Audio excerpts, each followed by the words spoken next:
Bonjour à tous, bienvenue dans cette vidéo.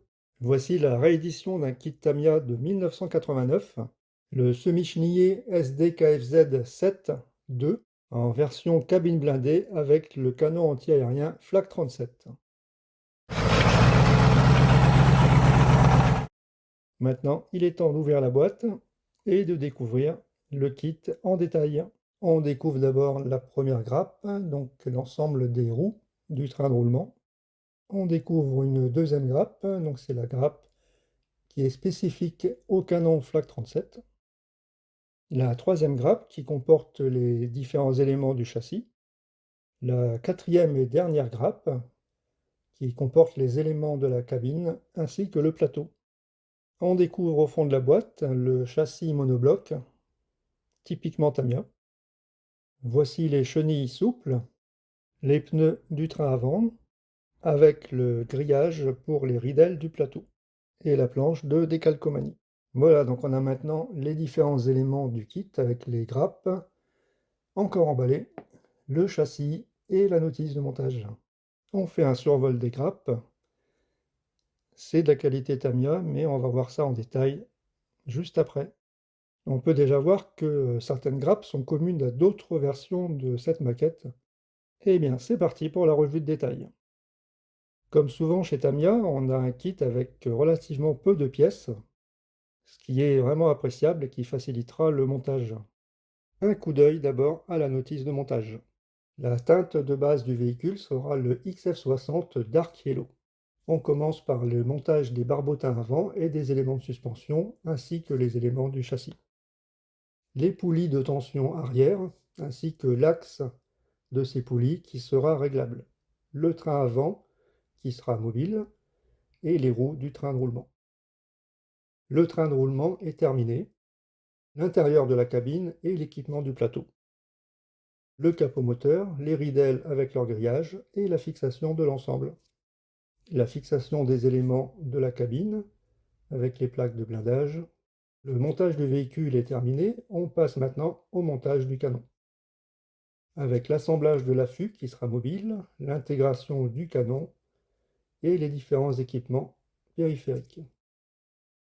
Le support du canon qui viendra se fixer sur le plateau et enfin les derniers accessoires comme les chargeurs d'obus et le viseur. Le véhicule est terminé. Au niveau des marquages, le nombre de versions proposées est assez limité, parce qu'on a deux versions. Une première version de la division Hermann Göring et une deuxième version de la division Gross Deutschland.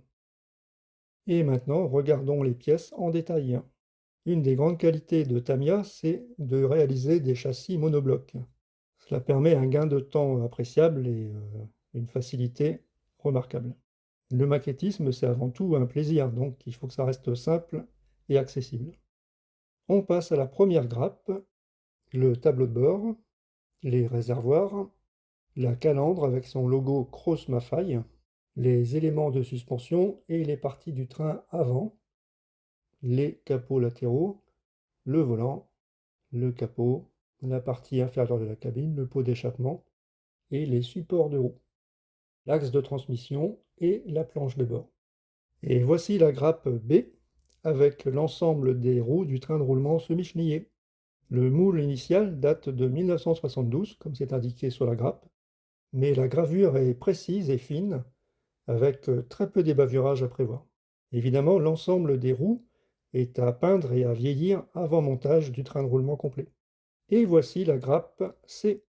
Cette grappe date de 1989. C'est elle qui apporte les éléments spécifiques à ce modèle, avec le blindage avant, la cabine blindée, fidèlement reproduite, les portières latérales blindées et la plaque arrière de la cabine. On voit ensuite la ridelle latérale qui sera équipée après de son grillage, les casiers à munitions, les chargeurs d'obus de 37 mm, le plateau arrière avec ses plaques métalliques au relief antidérapant, petit détail qui se prête toujours bien au vieillissement et aux marques d'usure. La qualité de moulage est parfaite et demandera très peu de travail de finition. La grappe D, un classique chez Tamiya, avec les moyeux de roue et les fixations des barbotins en matière plastique élastique, ce qui garantit un montage facile et un gain de temps important. On arrive à la grappe E. Elle est spécifique au canon de Flak 37. Elle comporte le marquage 1989. Nous avons des chargeurs d'obus supplémentaires, ainsi que les différents accessoires qui vont compléter le canon. La gravure est fine et précise. On a sur l'ensemble un très bon niveau de détail, avec une crémaillère parfaitement rendue. Et l'élément le plus important, le tube du canon de 37 mm, qui est d'une seule pièce. Voici la base du canon qui sera fixée sur le plateau.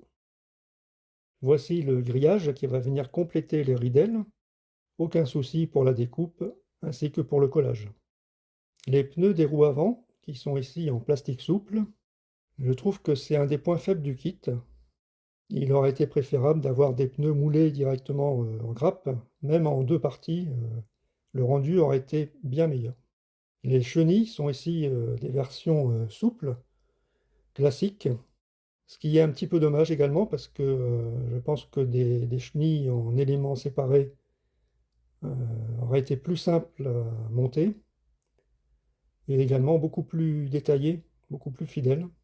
Je pense que ce sont ces deux éléments, les pneus et les chenilles, qui montrent l'âge de la maquette.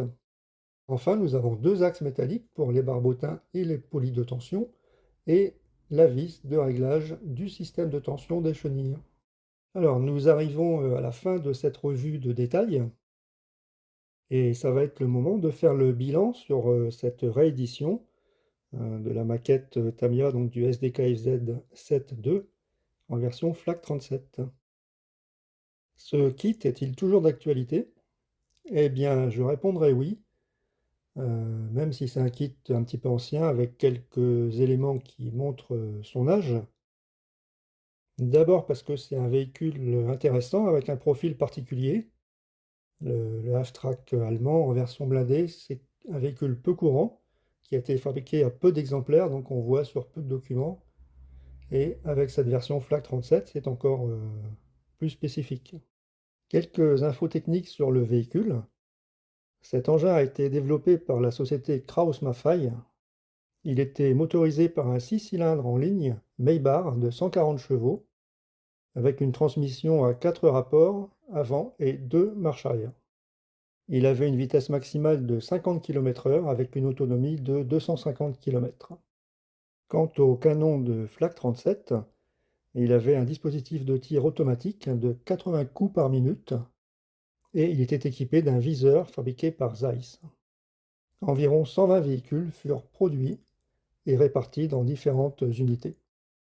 Pour revenir à la maquette, donc elle va rejoindre l'atelier pour un futur montage, ce qui sera l'occasion de faire une vidéo sur l'évolution des différentes étapes, montage et peinture. Je pense que j'opterai pour une version camouflage 3 tons Normandie, juin-juillet 1944. Ce véhicule était bien présent en Normandie, car il existe au moins une photo où on voit cet engin dans un village normand. Le plus intéressant, je pense, c'est de le représenter en position de tir, avec les ridelles ouvertes et pourquoi pas les portières de la cabine ouvertes pour laisser visible l'intérieur qui est quand même assez détaillé. Ce serait dommage de ne pas le voir. Pour résumer, je dirais donc que c'est une maquette d'un niveau tout à fait acceptable encore aujourd'hui et avec un véhicule vraiment original qui a toute sa place sur vos dioramas ou sur vos étagères. Merci d'avoir regardé cette vidéo. Si ce format d'analyse de maquette vous plaît, n'hésitez pas à le dire dans les commentaires.